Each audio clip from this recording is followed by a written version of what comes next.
Okay, let's dive into this. Give it a fascinating stack of sources showing how, in 2025, your economic class really defines what jewelry even is. It really does. I mean, what's striking is how completely bifurcated the market has become. Bifurcated how? You've got extreme rarity on one end for the ultra-wealthy, and then, technology driving affordability for almost everyone else.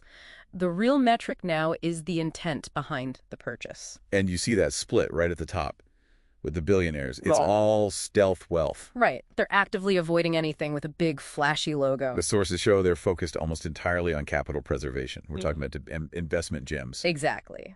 Natural, unheated pigeon blood rubies, royal blue sapphires, things set in bespoke, unbranded pieces. It's a pure asset. Which is such a contrast to the millionaire class. Often new money. Oh, total contrast. For them, it is all about high visibility social signaling, immediate recognition. So that's the Cartier love bracelet or the Van Cleef and Arpels Alhambra necklace. That's it. It's about validating success and signaling that you've arrived. Okay, so then as we move down into the middle class, we hit what the sources are calling the democratization of luxury. And that's where lab-grown diamonds just completely take over. The number is huge, isn't it? Yeah. Over 57% of the U.S. engagement market now. It is. And you also see the rise of bridge jewelry. Things like vermeil, which is that heavy gold plating over silver. It lets you participate in high fashion, but, within a budget. Self-expression. And we can't forget the base of the pyramid.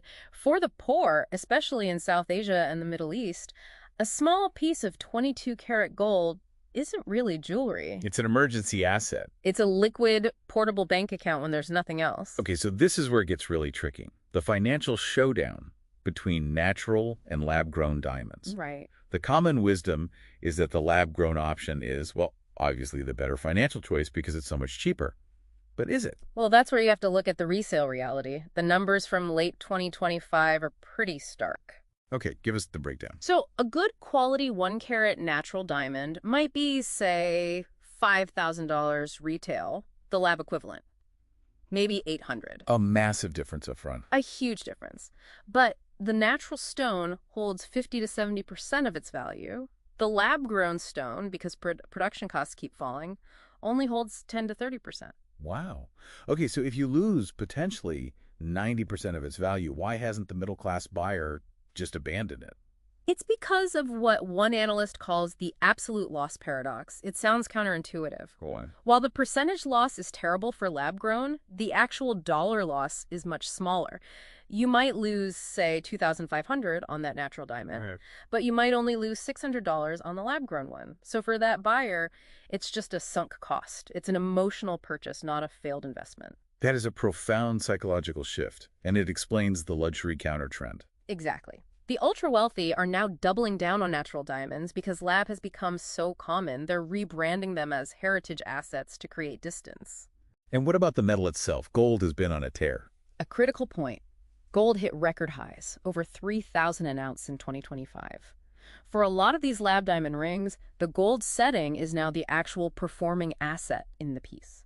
The metal is worth more than the stone over time. So what does this mean for you, the person trying to make a smart decision? Financial advisors are pushing this hybrid investment strategy. Meaning? You buy the affordable, say, $2,000 lab diamond for the look and the emotional value. Then you take the $10,000 or $13,000 you just saved. And you put it into an index fund or gold bullion? Precisely. The motivations are now totally separate. Billionaires want appreciating rare assets. Millionaires want social distinction. And the middle classes, very smartly, prioritizing their 401k over the carat weight. So jewelry is not a monolith. The intention behind why you buy it is really the only thing that matters anymore. It is. And to leave you with a final thought on that, think about brand and heritage. Sometimes that completely trumps the raw material. Certain items, like a classic Cartier tank watch or a vintage Van Cleef Alhambra necklace, are now seen as unicorn assets. Meaning they hold their value incredibly well. Incredibly well, often retaining nearly 90%. It should really make you think about the power of a brand story and legacy, sometimes even more than the sparkle of the stone itself.